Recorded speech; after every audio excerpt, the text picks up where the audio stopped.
conference, we are now going to try to do something a bit different. Greg Clark, the Secretary of State for Business, Energy, Industry Strategy, is currently at the Manufacturing Technology Centre in Coventry. We are now going to join him via satellite link.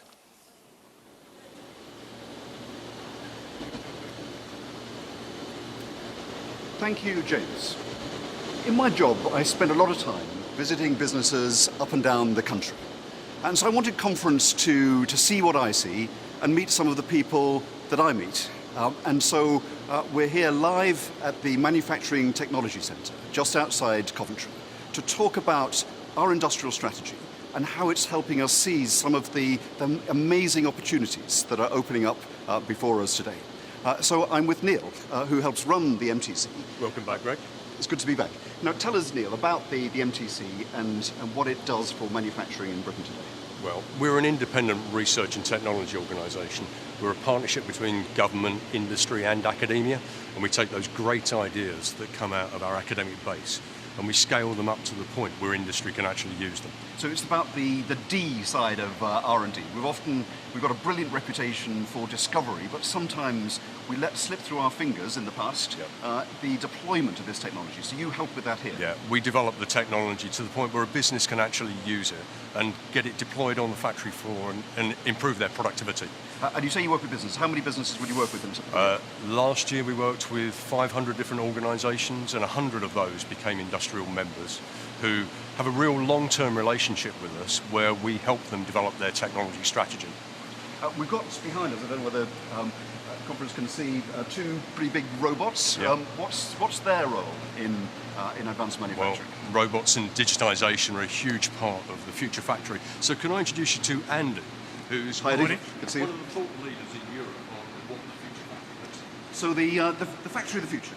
Is this, we see robots there, is it going to be all robots and no people? What's the interaction going to be? No, not at all. So we believe at the MTC that there'll always be a place for human skill, dexterity and intuition in manufacturing processes. So our job here is to develop systems where the humans and the robots can work together in a collaborative, safe working environment. And we'll talk a bit later about how some of those skills are being developed as well. But just talking about robotics and this particular type of technology, what industries is it being deployed in most successfully? So automotive obviously has been the forefront of automation for many, many years. Especially here in the West Midlands. But aerospace, construction, food and drink, and even outer space itself. So outer space, I mean, this is an amazing story for the UK. We know that globally the satellite industry is booming. When you think of GPS or monitoring crops from space, the applications extend every single day. And we in the UK are the world's leader in the next generation of small satellites. Over half are manufactured here in the UK. And I think you make a contribution to the development of that technology. Yes, so we're working closely at the moment with some local universities, developing a manufacturing hub specifically for that sector, and trying to transfer some of the innovative technologies like additive manufacturing into that industry. And so it's a very successful industry. It's going to get better because, again, as part of our industrial strategy, we've launched the next satellite launch pad, the first one in the whole of Europe. At the moment, when we make these satellites, we've got to ship them out either to South America or to Asia to launch them. We will have the first launch pad in Europe, in the north of Scotland, which will make us even more attractive for this expanding industry. But Andy, you mentioned that skills are important. We talked about R&D and the deployment of technology. Making sure that skills in the workforce keep up with that is important. But I want to talk about some of the other features of the industrial strategy, in particular small businesses. And I think we're going to meet one or two of your colleagues to talk about that. If I can take you over here. So we work with the global multinationals, but we also work with small supply chain companies. And this is Dean, who runs our very successful small business support program, and Lucy, who runs our design team. Nice to meet you. Good to see you. Now, so we've got some very good, very big manufacturers here, but it's crucial. We've always been in the UK a place that incumbents can't take their position for granted. We have insurgents. We have businesses that are challenging them. So how can you help some of those household names of the future? Well, here at the MTC, we're an open collaboration centre. Last year we had over 35 visitors. A lot of those were SMEs, but we're really proud of having the members, the big corporate members, because they set the challenges for strategy and for the technical problems for the future. So, but around those companies, it really is how the SME and the supply chain delivers into those for the future, and they are the ones that need to adopt these technologies for the future to be competitive on a global scale. And we do that here because we have a dedicated team of manufacturing engineers who firstly go out to the SMEs, they assess the SME, talk to them about what the technologies are coming into the market for the future, and then we bring them here to actually see, test, feel, and trial out these new technologies, then hold their hand to implement them back into their own production processes. So they're SMEs, but also I think it's startups, it's people that have an idea, but perhaps not a company yet to develop it, and that is something that you specialise in as well. Absolutely. Well, a couple of months ago, the Chancellor opened here our new Product Incubation Centre, and in that centre we bring new startups in for the first couple of years of their life to be able to help them design their new products and manufacture their new products. And for that, we need our excellent engineers here, and Lucy heads up part of our design team who helps us bring those products to market. So Lucy, when it comes to startups or small businesses, sometimes one of the difficulties they encounter is that they don't have the machinery that some of the big players can count on, and also sometimes the know-how, and design is an important part of that, and I think you help. Yeah, definitely, because these small organizations, these startups, they have all the creative ideas, but is it manufacturable? Can it be made? That's where we come in. We use our skills, our design for manufacture skills, our people, together to work with them to create their first prototype and their seed product, and we test it on the market. That way, they're able to compete on a more global scale. Because sometimes it's the case, isn't it, that they've got a great idea, Yes. but actually they may not be able to sell it at the market because they haven't taken advantage of the low-cost production techniques, and so you can take an idea and help them make it sell. Exactly that. So we use our people, our facilities, we test it on a low-cost basis. It's an agile environment. I mean, look at the facilities we've got here. And then once we help them develop that seed product, we test it on the market to see if it is sustainable. And if it is, we let them go. That way they're able to compete locally, regionally, on a global scale. Brilliant. Now, we talked a lot about skills, we talked about research and development, we talked about supporting small businesses and startups. People, crucial pillar of our industrial strategy. Neil, I know you've got a marvellous apprenticeship programme here. Well, can we talk about some of the stars of that programme? We realised that we wouldn't get the technology into the supply chain companies if we didn't create the people with the knowledge, and that's why we have Melissa and Rishi here. Hi, Melissa.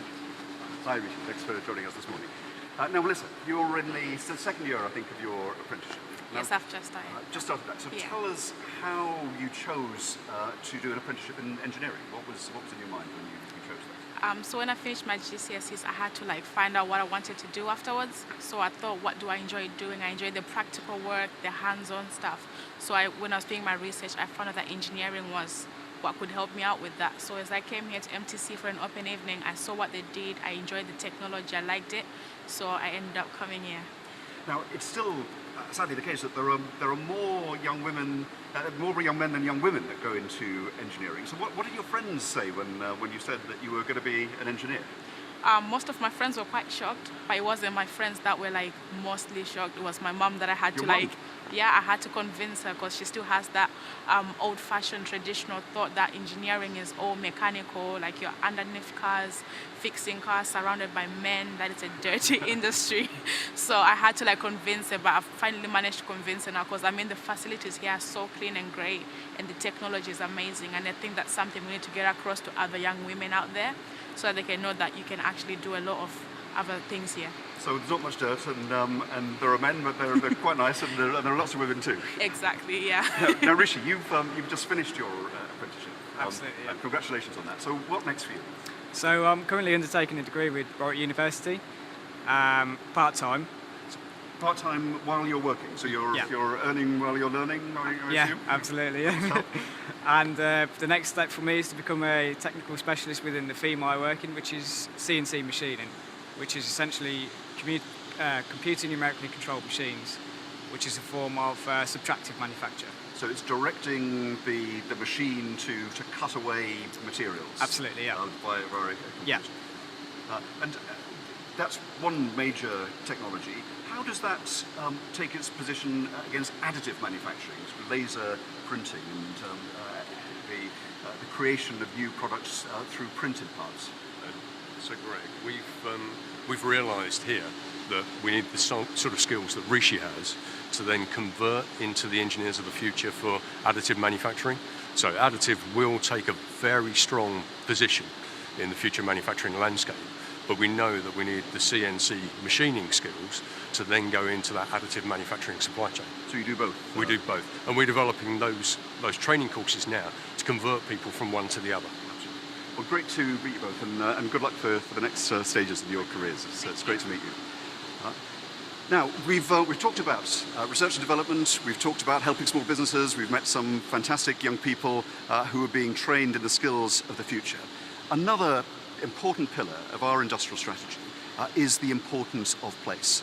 And of course, in the West Midlands, the place where the first industrial revolution was forged, they know all about that.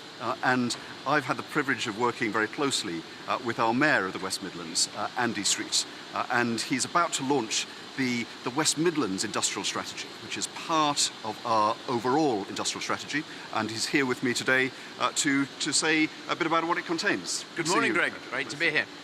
So tell us, what are the key features of the West Midlands Industrial Strategy? So the great thing about the industrial strategy is it allows every area of the country to really concentrate on what we are each good at. So we can compete not with one another, but internationally. So for the West Midlands, of course, we lead with our advanced manufacturing sector.